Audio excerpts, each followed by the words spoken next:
I'm Karaleigh Garrison, and this is Seeking Sunshine, where we are going to find the positive in the trials of life. 'Cause I'm seeking sunshine, I'm seeking sunshine, I'm seeking sunshine. Oh, oh, oh, oh, I'm seeking sunshine, I'm seeking sunshine, I'm seeking sunshine, I'm seeking sunshine. Hey, I'm Karaleigh Garrison, and welcome back to Seeking Sunshine. Today, I'm going to tell you a personal story of mine. I'm going to tell you the story of when my son Joshua was diagnosed with type 1 diabetes. Now, type 1 diabetes is a huge deal for anybody who gets diagnosed with it. It is a life-changing disease that affects every moment of your day. But my son Joshua is also severely autistic and nonverbal. And it definitely changed his life in so many ways. It changed his life for the worse because it's such an awful disease, but it actually had some miraculous components and changed his life for the better, which sounds really crazy, but I'm going to explain that whole thing to you. So a few years ago, back in 2018, our family had just moved from Texas to Provo, Utah. My husband and I were going to go back to school, finish our bachelor's degrees at Brigham Young University.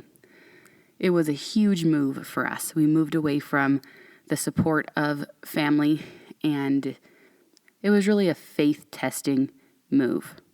Before we moved, I was really, really nervous, and I was praying a lot that we'd be okay, because we were leaving so many things that we had established. We had doctors for all of my kids and for my husband who's disabled.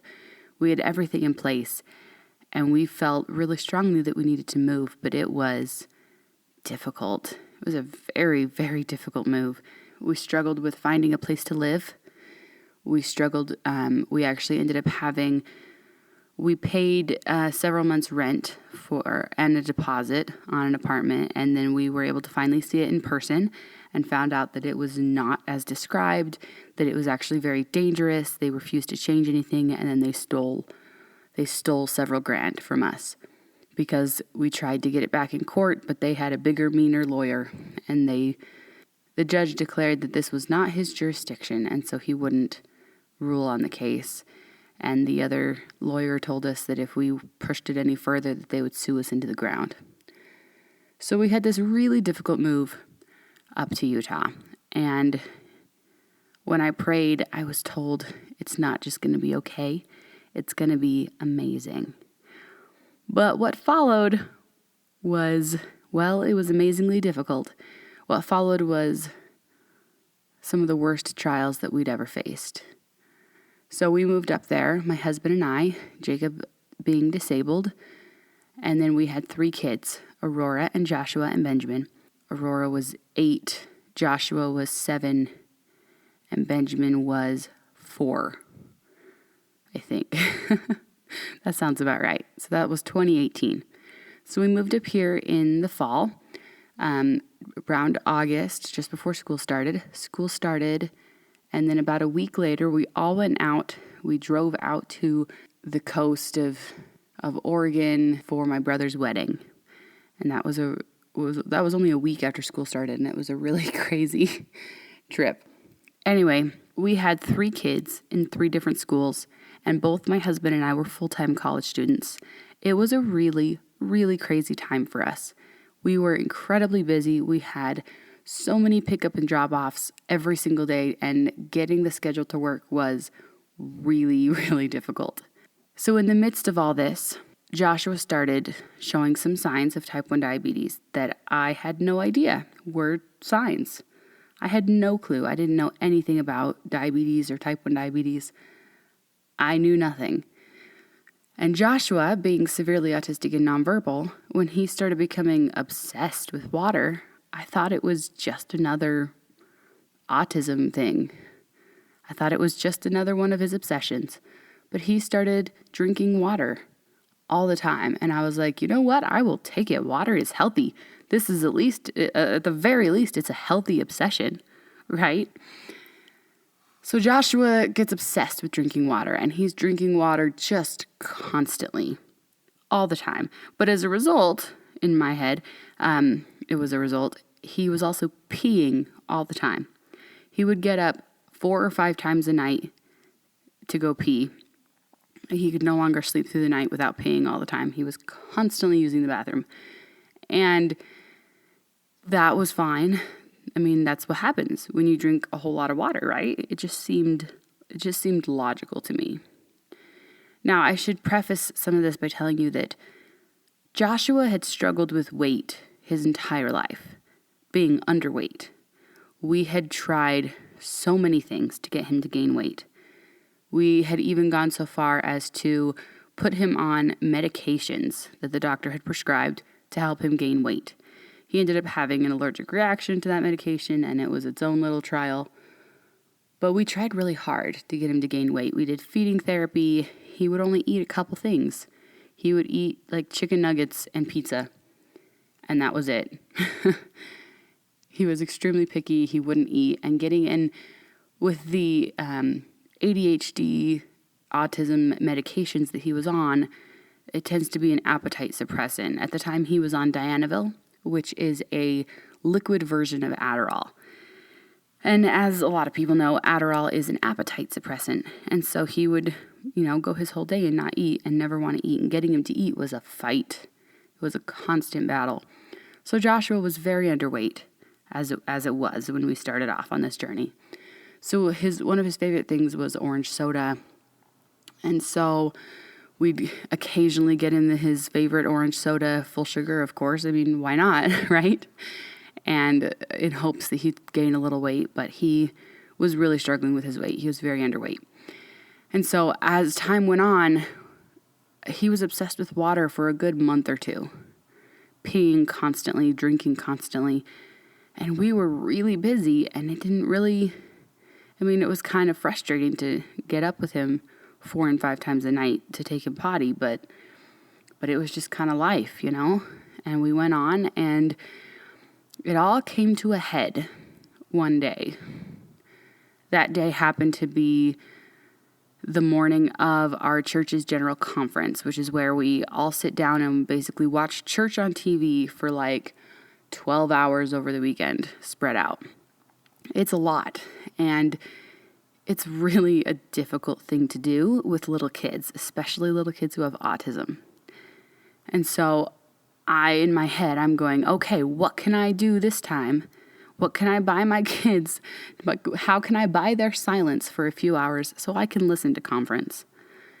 And so I took them all by myself grocery shopping on that Friday night. We went up to Winco, and we bought all the groceries, and everything was normal. Josh begged me for orange soda, so I bought him orange soda because I was hoping it would keep him quiet during conference. I know, full sugar soda is not really very healthy, but I was looking for anything to help keep that kid a little bit quiet, because you should know that Joshua, by nature, is very, very hyperactive and impulsive. He's constantly a danger to himself and a danger to others. One of his favorite things to do is to open cars, especially vans. And he has, in the past, he's wrecked our truck, which is its own funny story. He has opened a van while it was moving, and he's opened the car door on the freeway while we were driving. He's pretty dangerous a lot of times. Very hyperactive, very impulsive, loves to run into the road, all these things. He's kind of a difficult kid to manage. And so I was, at my wit's end trying to figure out what I could do to keep him, satisfied for a little while so I could enjoy conference. So we bought all the groceries. Everything was normal that night. Everything was as it had always been. Joshua was still obsessed with water. He was still peeing all the time. But it seemed like just another autism thing. Didn't really think anything of it. And then Saturday morning, the morning of conference, which was the first weekend in October of 2018, when Joshua got up that morning, I will never forget what he looked like. Joshua has a habit of just sleeping in his underwear. So when he came out of his room, all he had on was underwear. But he looked so different, just overnight. He looked like a different person. It was as if he had lost a ton of weight overnight, and he looked like a skeleton. And the closest thing I can even compare that to, the first place that my mind went is probably the worst. It reminded me of pictures I've seen of people who had been incarcerated during the Holocaust in those camps, and how thin and how much they looked like a skeleton. And that scared the crap out of me. He looked like a skeleton. You could see every rib. You could see every bone in his body. He had this huge gap in his thighs that I had never noticed before. And I'm sitting there going, just kind of staring at him, this moment in time that seemed to last forever. And I'm going, did he look like this yesterday? How did I not see this yesterday? How is it possible that this happened overnight? I was with him all day yesterday. How did I not notice this? How did I not see this? And I couldn't figure it out. My only explanation was that it had just happened overnight. So Joshua got up looking like death, and he wasn't feeling well either. Instead of his normal bouncing off the walls, hyperactive, impulsive self, he was lethargic. He was clearly not feeling well. And he got up and grabbed his blanket and dragged it to the living room and curled up in a ball on the floor in the living room. Which I have to tell you, when your kid is manic all the time, seeing him like that, totally unmedicated, is really shocking. And there's this weird duality there where it's really sad because your kid is not themselves, because he was not himself. He was sick. He did not feel well, and that was just heartbreaking. But also, it was a relief. And I even feel guilty for saying it, and at the time, I felt guilty for thinking it. But it was a relief. It was a relief to not have him bouncing off the walls. And you know what? It was a relief when he just laid like that and slept through all of conference. And I was able to sit and listen. I mean, I was worried about him. I really was. But I was actually able to sit and listen, and I didn't have to worry about him bouncing off the walls or hurting his siblings or hurting himself. So there was this like weird duality that happened there. And as a mom, we've been through so many illnesses. I know my kids. I know my kids when they're sick. And there was something that was just not right. But logically, I looked at him and I was like, okay, he doesn't feel good. He puked a little bit, but he was still drinking a ton. He was happily drinking his favorite orange soda. I'm going, he can't be dehydrated. He's been drinking like a madman for the last month. He's been drinking so much. How could he possibly be dehydrated? That's the one thing that you really need to worry about, right? When your kid has a stomach bug, the big concern is that they're getting dehydrated. Well, he was drinking a ton. He was still peeing all the time.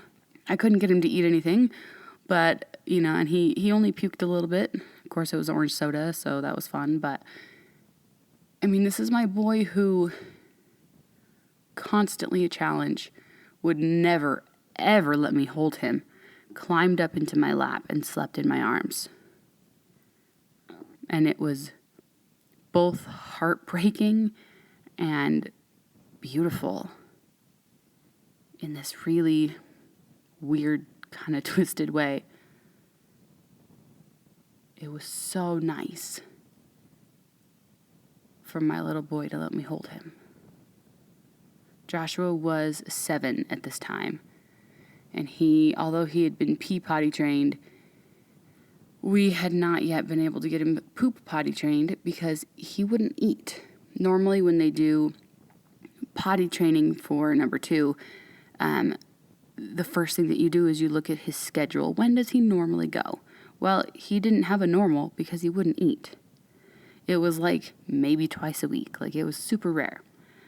And it was awful when it did happen. He was always constipated. And so he was drinking and drinking and drinking, even though he didn't feel good, and he was half asleep all day.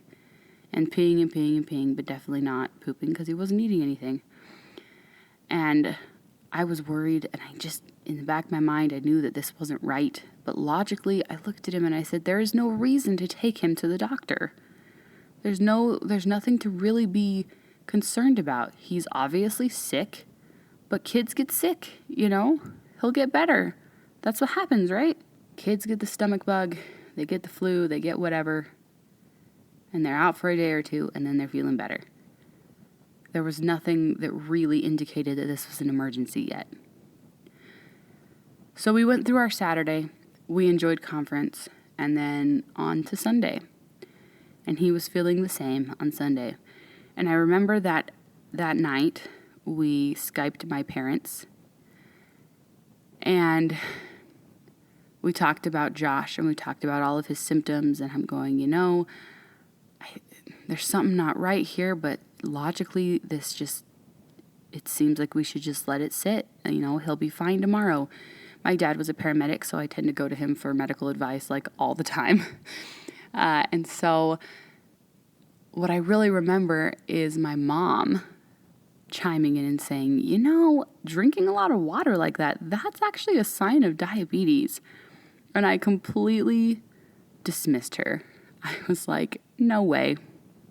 There is no way that my super skinny, underweight 7-year-old has diabetes. Like, that's not even a possibility. I was so sure, mostly because I knew nothing. And that's why I want to talk about this on this podcast, and that's why I want to talk about it so much, is that so many people do not know anything about type 1 diabetes. And then it's a complete shock. Our kids have to go through DKA, diabetic ketoacidosis, where they're near death until we realize what's wrong, until we realize something is bad enough that we need to take them to the ER. So anyways, I completely dismissed my mom when she said, oh, that's a sign of diabetes. I said, no way. That's ridiculous. There's no way he has diabetes. But nevertheless, the next day had been 2 full days of him being sick. He was just as sick Monday morning, even skinnier, if that was even possible. Sunday night, he walked out of his bedroom, and I got a good look at him in just his underwear and just burst into tears because he looked like death. He looked so bad. You could see every bone of his face. You could see his eye sockets were sunken in. His eyes were sunken in. He had big black circles under his eyes. He looked so bad. So the next day, on Monday, he obviously was too sick to go to school. We made him a doctor appointment. And I wasn't able to make it until the afternoon, which meant that Benjamin was going to have to come with me. And Benjamin is a little kind of a hellion of a 4-year-old at the time. He was quite difficult, but I had to get Josh to the doctor. Now, at this time, Josh was so weak that he couldn't even walk on his own, hardly at all. When we arrived at the doctor's office, I had to carry him in because he could not walk on his own. So I've got my little 4-year-old Benjamin in tow, running around crazy, feeling just fine, and I'm carrying my limp 7-year-old Joshua into the doctor's office. And I carry him in there, and all he wants to do is curl up on the floor. He won't lay in the bed. And the doctor comes in, and I'm going, something is not right.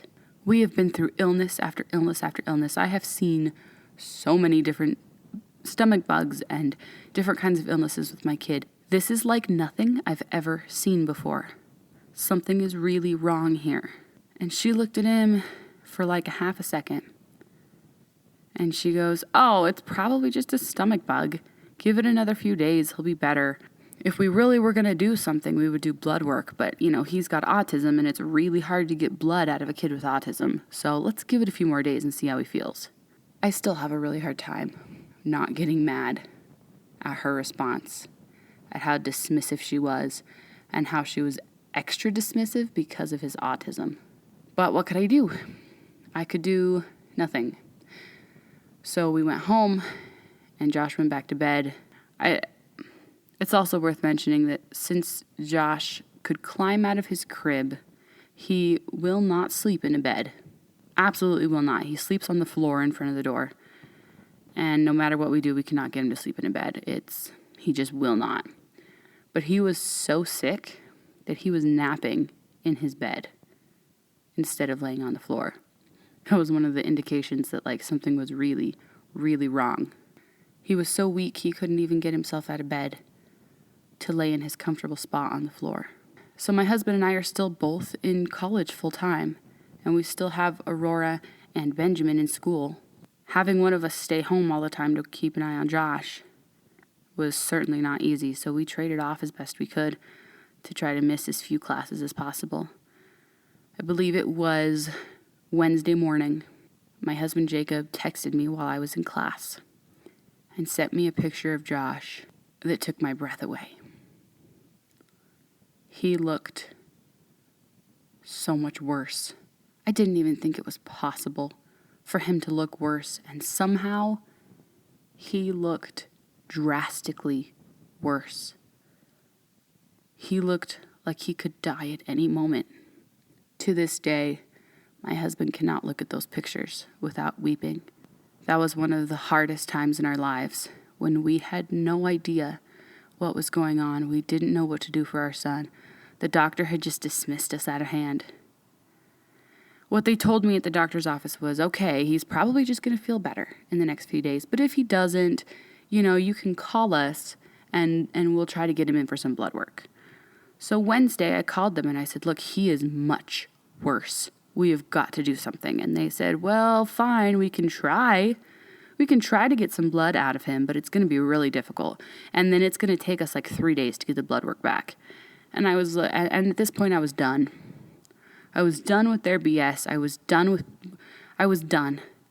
I knew something was wrong, and no one was listening to me.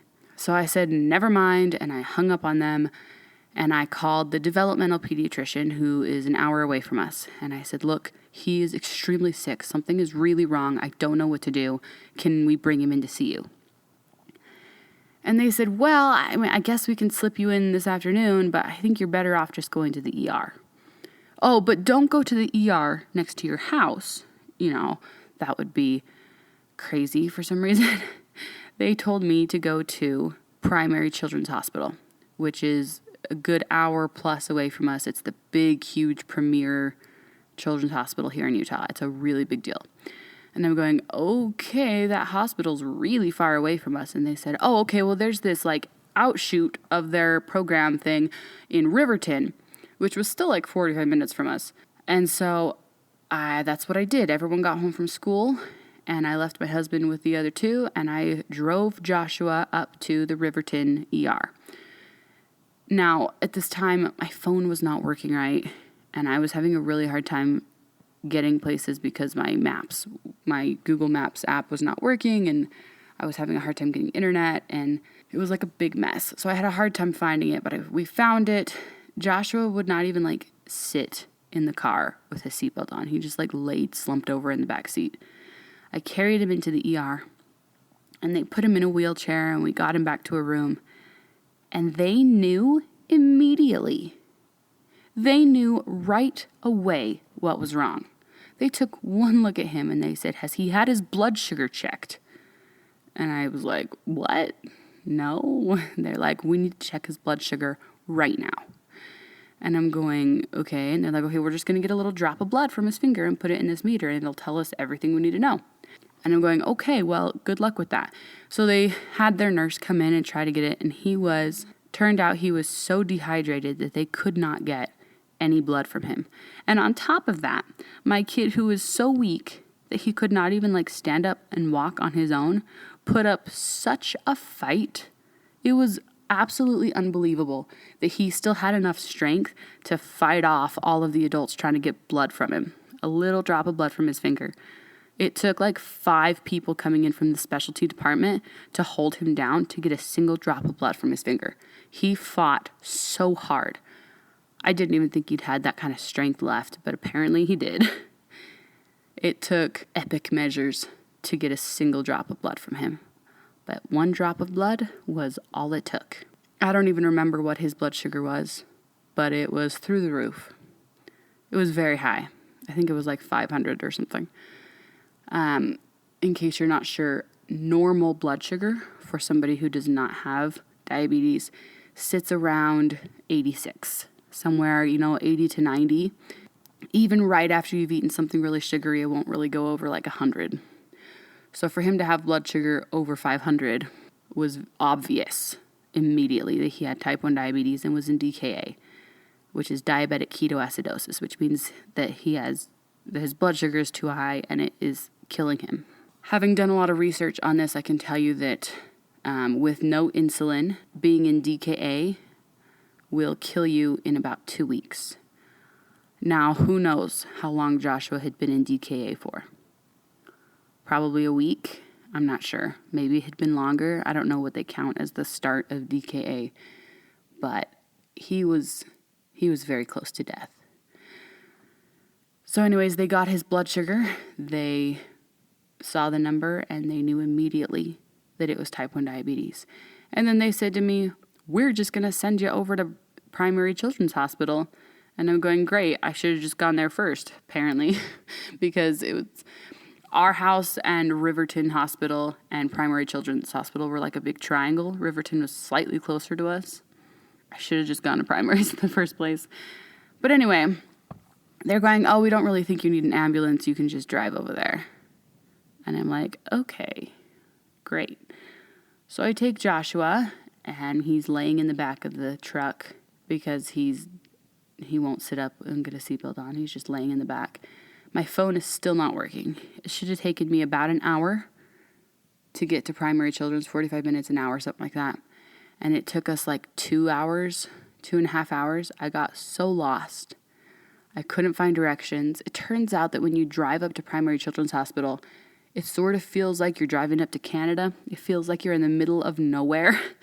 And I'd never been there before. And it's kind of a ridiculous route. And I ended up in the dark because it was now dark and evening. And I'm in the dark. I pulled over at a gas station and called my dad and I called my husband and I just sobbed. I was so worried. I was so overwhelmed. And I could not get my son to the hospital that he needed to go to. And it was awful to feel so helpless. But somehow we got our directions figured out. My husband used his Google Maps or whatever and was able to get me the right directions. And we made it to the hospital. And I carried him in and put him in a wheelchair. And they took us back to our room. And they had to get new blood samples. They had to keep testing his blood like every 20 minutes. Like it was kind of ridiculous. And he fought tooth and nail every single time. It ended up being so difficult to get blood out of his fingers that we started poking his toes to try to get blood, which is super painful and really difficult. He tore a bunch of my hair out. He kicked me in the nose. It was super brutal. They had him hooked up to IVs, and I'm going, you don't understand. He's going to tear all these IVs out. You have to know that this was like my worst nightmare. Not even, which this is a little sad on my part. It wasn't my worst nightmare that my son was dying. It was my worst nightmare to have my hyperactive, impulsive, severely autistic, nonverbal 7-year-old in a hospital with IVs. And I told them, and I was like, you don't understand. He's going to come back to himself, and he's going to break the hospital. Like, he's going to tear this place to shreds. You don't understand what this kid is like when he's himself. But we kept going. He had IVs, one on each arm. I think one was insulin and one was fluids. We had these Velcro straps around his elbows to keep him from bending them. And I'm going, how do you keep a severely autistic nonverbal kid from bending his elbows? And don't get me wrong, he was like super sick and out of it, but he still was super strong and even more strong-willed. It's kind of amazing that we made it through that experience in one piece and that the hospital is still standing. So it was a really long night getting his blood sugars back under control. And he was admitted to the hospital. They took us up to our room. And they're going, okay, we're just going to have to keep checking his blood very frequently and giving him more insulin and giving him more fluids. He's severely dehydrated. And I'm going, any minute now, he's going to come back to himself. Like, I was in full-on panic mode. Any minute now, he's going to pop back to his normal self, and he is going to demolish this hospital. And I have to tell you, the people at Primary Children's are just incredible. They didn't think I was crazy. Maybe they did, but they didn't show it. They didn't think I was crazy. They actually had a nurse sit at our door all night long, just so I could sleep, knowing that if Joshua woke up and started terrorizing the hospital, there would be somebody to, catch him and stop him. So I was able to get a little bit of sleep, and Joshua slept, and they had to get blood, and they had to give him insulin and give him fluids, and we woke up the next day. Well, I woke up the next day. Joshua pretty much slept for several days. And they said, okay, you have a whole bunch of classes today before we can release you. And I'm going, what? I had to have so much parent training on how to do all this. And I have to tell you, I never, ever, ever, ever, ever wanted to be a nurse. I was like, nope, not my thing. Don't want to do it. I'm not good at it. It's just not up my alley. Well, guess what I am now? I have no choice. Must be a nurse. I must keep my son alive. And that's what it takes. And so that's what I do. So I learned how to count carbs. And I learned how to stick my child with a needle several times a day. It scared the crap out of me. I let all the nurses do it as often as possible. And then they had to make me do it. I really put it off because I did not want to do it. And it didn't help that Joshua, he's Joshua. He didn't want to get stuck with a needle. He had no idea what was happening. And so he would fight it. And so I'd have to hold him down to stick him with this needle to get a drop of blood, and then hold him down to give him insulin. Now, I can tell you, we've been doing this for over 3 years, and he is a champ. He will hold his arm out to get dosed, and he will hold his finger out to get his finger pricked, to get his blood tested. He is such a champ. He is so used to the routine of it all that when I go to teach his new teachers at school how to do all this, he is the best part of it. The hardest part is calculating it out and going, oh, okay, I have to give him the right dose of this medicine or he will die. If I give him too little, he will die. If I give him too much, he will die. That's the hard part of this. I suppose I'll take a moment and explain a little bit about type 1 diabetes to you. Essentially, insulin regulates blood sugar. If you have too much insulin, then the blood sugar goes low.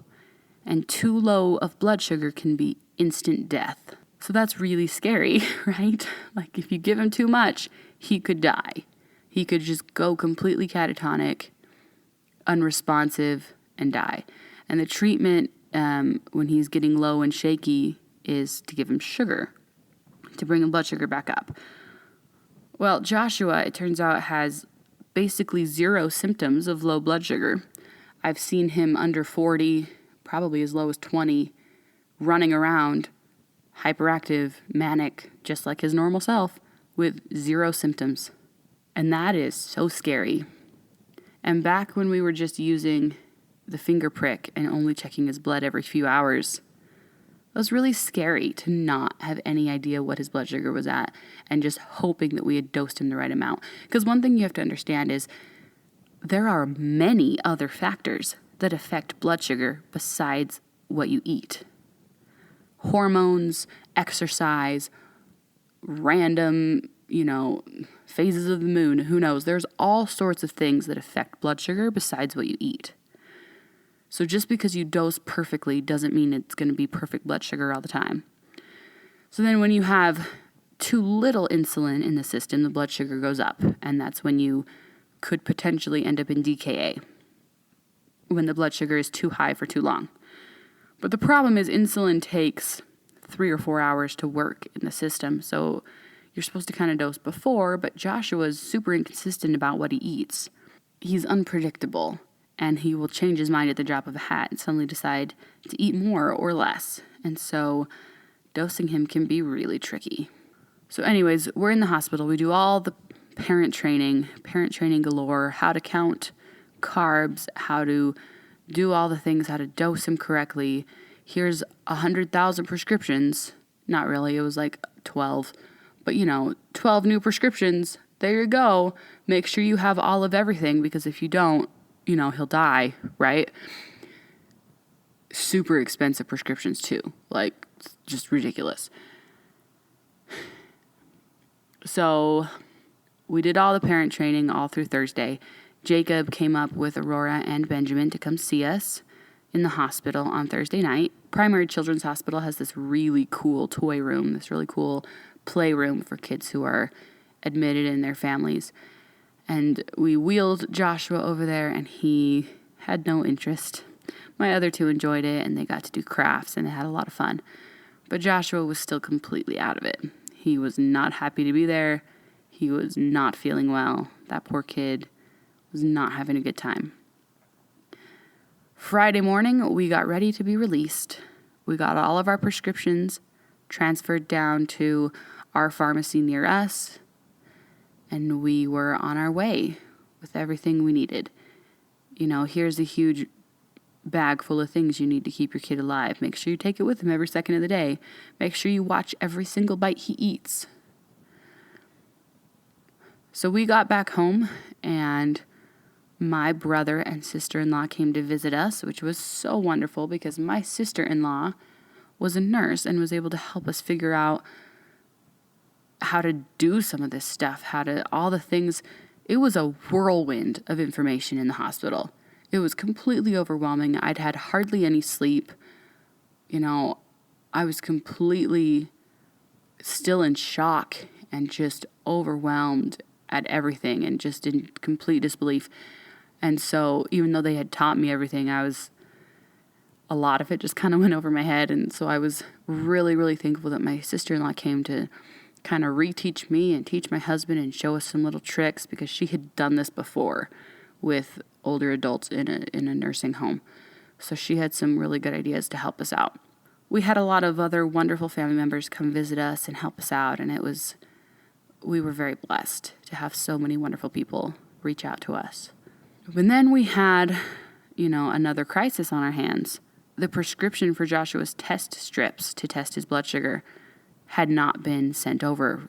They had missed one. So we had the prescriptions for everything else, but we didn't have the prescription for the test strips. It was still up in Salt Lake.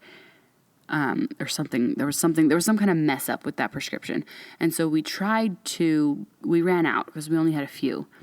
We tried to go just buy some out of pocket, and it was like $200 for one little bottle of these test strips. It was extreme. And we certainly didn't have that kind of money, and we were just panicking, trying to figure out what to do. Eventually it got fixed, but it was really scary. You have no control over this. You just have to deal with the insurance and the pharmacies and the system to try to keep your kid alive. Ed, there's nothing that'll make you feel more powerless than trying to get this life-saving medications and prescriptions when you're having insurance troubles. It is completely a nightmare. And it's just awful to have to deal with that on top of the emotions of your kid almost dying. It's really brutal, and it's a big problem with our society. We need to get that fixed. Anyways, so Joshua was admitted to the hospital on a Wednesday and released from the hospital on Friday. And then he went back to school on Monday, if you can believe it. He was feeling much better. He was back to his normal self, mostly.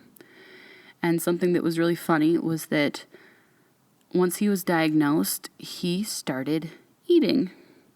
He would only eat corn dogs but he was eating about 9 corn dogs a day.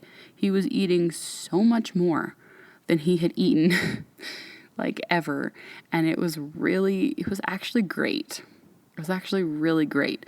They call it the honeymoon period right after a kid is in DKA where they are just like starving all the time. So Joshua was, naturally starving all the time because he literally had been starved in his own body for so long. And so he ate so many corn dogs. For like 3 months, all he would eat was corn dogs. But he ate so many of them. It was actually fantastic. So he went back to school, and I went in and I trained his teacher and told her everything. And she was totally in shock. And she was such a champ. Oh my word.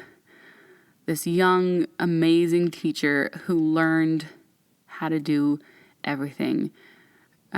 Miss Aubrey, we will forever be thankful for you. And to this day, 3 years later, Joshua still asks for her.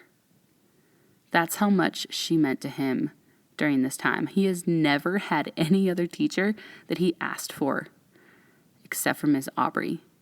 And even 3 years later, he still misses her. We were in this amazingly blessed circumstance where Joshua was in this.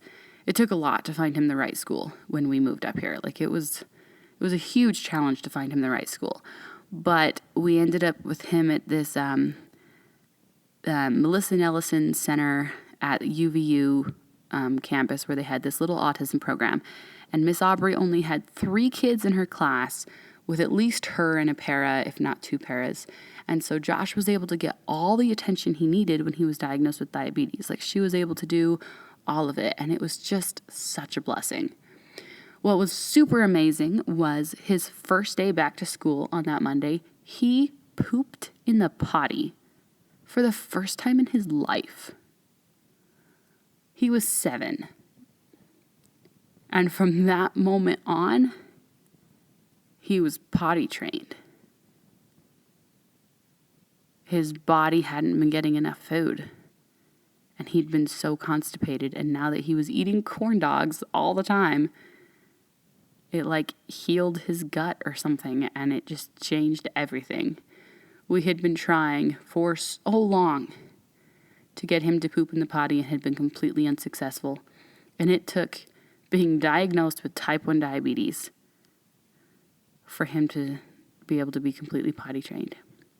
The other huge miracle that we experienced during this time, Joshua was completely, utterly, and in all ways nonverbal. He didn't have a single utterance that meant something. He didn't have an that meant anything particular. He wasn't pointing or he was pointing a little bit, but not consistently, and he wasn't doing well with his sign language or anything like that. Like, communicating with Josh was very difficult. He would just scream. Within a month of being diagnosed with type 1 diabetes, he was talking all the time. I still consider him nonverbal because he has childhood apraxia of speech, which means he's extremely difficult to understand, and he has a really hard time pronouncing a lot of his letters. But guys, I had completely given up hope that he would ever talk. I had completely given it up because I couldn't handle holding out hope that he was going to talk when there was no way. And then he was diagnosed with type 1 diabetes and he started eating all the time like he should have been his whole life. And suddenly something clicked and he started talking. Now, don't get me wrong, he's not fluent. He's not going to sit down and have a conversation with you. He will tell you what he wants over and over and over and over again, nonstop. Right now, it's almost Christmas, and he keeps telling me he wants a black cat. He wants a black cat. Oh, but also he's decided he wants a pet pig and a bird. He's decided on all these things he wants. He wants a red vest, a red service dog vest for our dog, because the one we had, the dog grew out of. Joshua is very talkative about what he wants. It's becoming easier and easier to understand him. He's doing fantastic. His speech was truly a miracle that happened because he was diagnosed with type 1 diabetes. And I know that it makes completely no sense.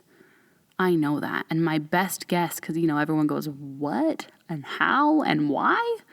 My best guess is that something to do with his gut and his gut being healed because he wasn't eating, and then he started eating. He started eating, and he started going to the bathroom regularly, and he started not being constipated all the time, and he started talking. It has been a genuine miracle in the most ridiculous way that I can even imagine. And of course, life's not, easier. Joshua still has type 1 diabetes.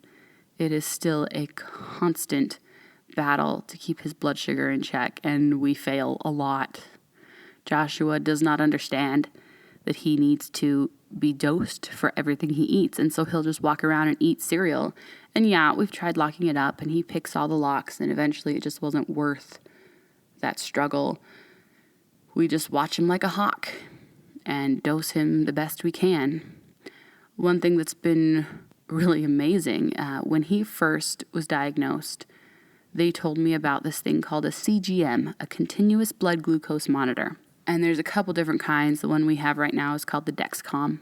And it sticks onto his arm, and this little bitty plastic needle cannula thing kind of goes in his arm and sits there, and it's supposed to stay on for 10 days. And it reads his blood glucose like every 5 minutes. It tells the meter what his blood sugar is all the time, which is amazing. But when he was first diagnosed, I was like, there is no way. That kid will not even leave a Band-Aid on his finger. There is no way. I mean, Joshua was diagnosed at the beginning of October, right? And then we had Halloween. And let me just tell you, that was the worst Halloween that we'd ever had. I made us all our matching family costumes, and we did Beauty and the Beast, and we went all out. And the night of Halloween, we had all these plans, all these things we were going to go to. And we went to prick Josh's finger to test his blood sugar. And he moved in the middle of it, and it kind of sliced his finger a little bit. Not enough to need stitches or go to the ER. A Band-Aid would have cut it, but he would not leave the Band-Aid on. And we ended up sitting on the floor for hours, holding his finger closed because he kept squeezing it, and it would bleed and bleed and bleed and bleed. And we missed all of our Halloween activities. And it broke my heart because I had worked my tail off making all of our Halloween costumes. And we missed all of it. Joshua would not wear a Band-Aid. And I was sure that there was no way he would wear a CGM. Nevertheless, we tried. In ABA, we got these sample CGMs, and we stuck them to his arm, and he would work on keeping it on his arm for longer and longer amounts of time. It was, 10 minutes and then 20 minutes, and then finally he was making it the whole 2 hours of therapy. But then as soon as the therapist left, he would take it right off. And it was like, okay, well, we don't need this to stay on for 2 hours. We need it to stay on for 10 days. How are we going to do that? And so I was like, I wasn't even going to try. I was like, there is no way that he's going to do this. There's no way. And so for a long time, we didn't try.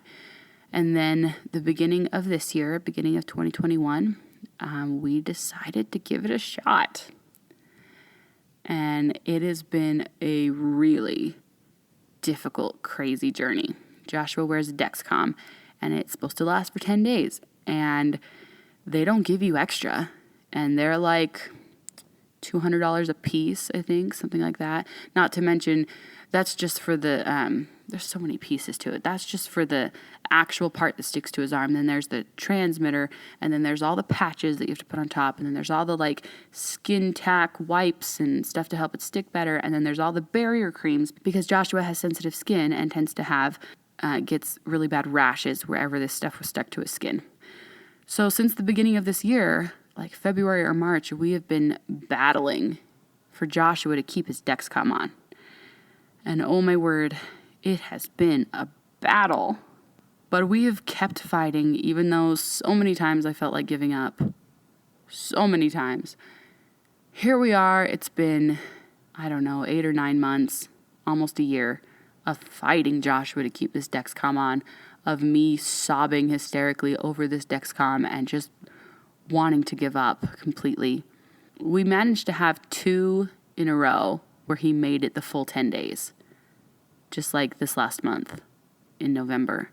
Before that, I think we'd had like 3 that we'd made it to the full 10 days over the last 6 months before that, 7 or 8 months, whatever.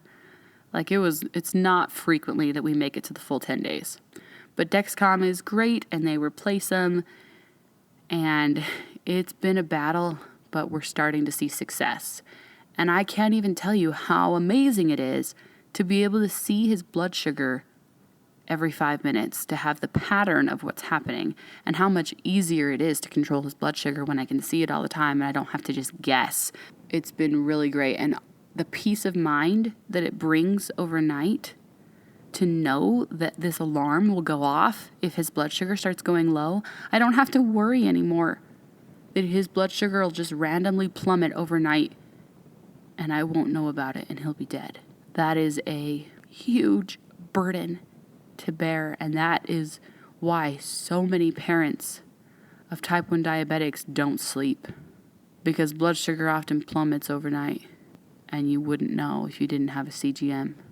I'm so grateful for the Dexcom because those sleepless nights are over, and if Josh's blood sugar goes low, I'll know about it and he won't sleep through it, and we can all finally have some peace.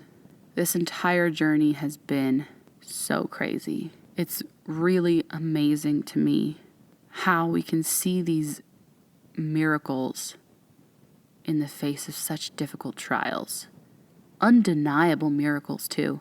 When Josh was first diagnosed with diabetes, I could not believe that God would do this to us, that he would do this to my severely autistic nonverbal son who already was doomed to be disabled for the rest of his life. I could not believe God would put this on our plates too.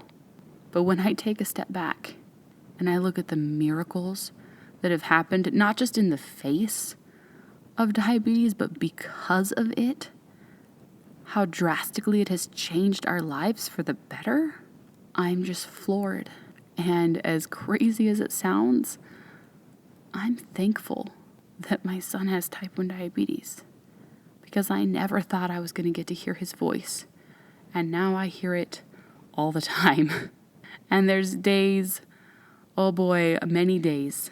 Right now it's all the time. Joshua asks for things nonstop. The same thing. He will ask for it over and over and over again for hours and hours and hours on end. And there's times when I forget to be grateful for that voice. And in my head, I'm telling him to shut up. And then I kind of slap myself in my own head and go, how dare you? And like a gut punch to myself. Like, how dare I think that I would ever want him to stop talking? Because his speech, even though right now it's incredibly annoying, is a miracle. Truly a miracle. Is it worth him having type 1 diabetes to hear his voice? 100,000%. So much. And a lot of people, this doesn't make any sense. And so a lot of people are going, how does this happen? How does having type 1 diabetes make it so he can talk?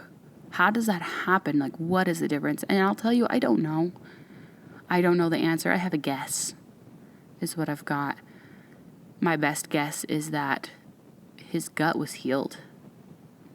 When he started eating and going to the bathroom regularly, his weight problems and his constipation problems went away, but it also helped his speech somehow. Somehow that was keeping him from being able to talk and make those connections. And really, I don't need an explanation because it's miraculous, and I will take it. I'll take it as it is, even though it's been really hard. At the end of the day, sometimes it's really hard to see the sunshine through the clouds. And sometimes the sunshine, it feels like it burns. It's like a sunburn. Joshua talking is my best example of that. I wanted him to talk, and honestly, I had given up on him ever talking. It was too hard to keep hoping that he was going to talk, and I gave up on it. I could not keep hoping. I could not keep praying that he would talk. No, we were praying for it all the time, and I had to give up because I couldn't bear hoping for that anymore. And now he talks so much that it kind of burns. That sunshine burns us a little bit. It gets really, really frustrating and really annoying when he says the same thing over and over and over again all day long and will not take no for an answer, will not take yes for an answer, will not take anything as an answer. Now we're at the point where nothing will make him stop talking. And it can be really hard. And then I have to remind myself what a beautiful miracle, what an incredible gift that annoyance is. I hope that you can find some parallels in your own life to this story. This story is really personal and hard-hitting for me because I lived it. And all those emotions, although they are healed and time has helped soothe them, they are still real. The memory in my head of what my son looked like when he was near death is excruciating. And it's still there. But the miracles that came out of it have changed our lives. Changed his life. Increased somehow, even though he has type 1 diabetes, because of that, his quality of life has increased drastically. It is amazing. So anyways, that is the story. That is my epic saga of Joshua getting diagnosed with type 1 diabetes. I hope that there's something in there for you. I hope that you can find some sunshine even in the middle of a storm. Sunshine's there. Sometimes it's really hard to see, and sometimes that sunshine burns a little bit. Sometimes trials and miracles and blessings and curses all seem to roll mashed up together into one big thing.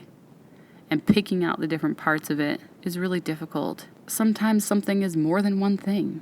Joshua talking is a huge miracle, but you know what? Sometimes it is really frustrating. I'll be honest, sometimes it even feels like a curse.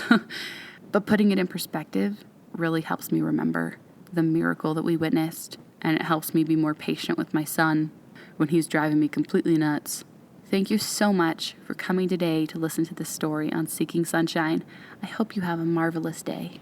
'Cause I'm seeking sunshine, I'm seeking sunshine, I'm seeking sunshine. Oh, oh, oh, oh, I'm seeking sunshine, I'm seeking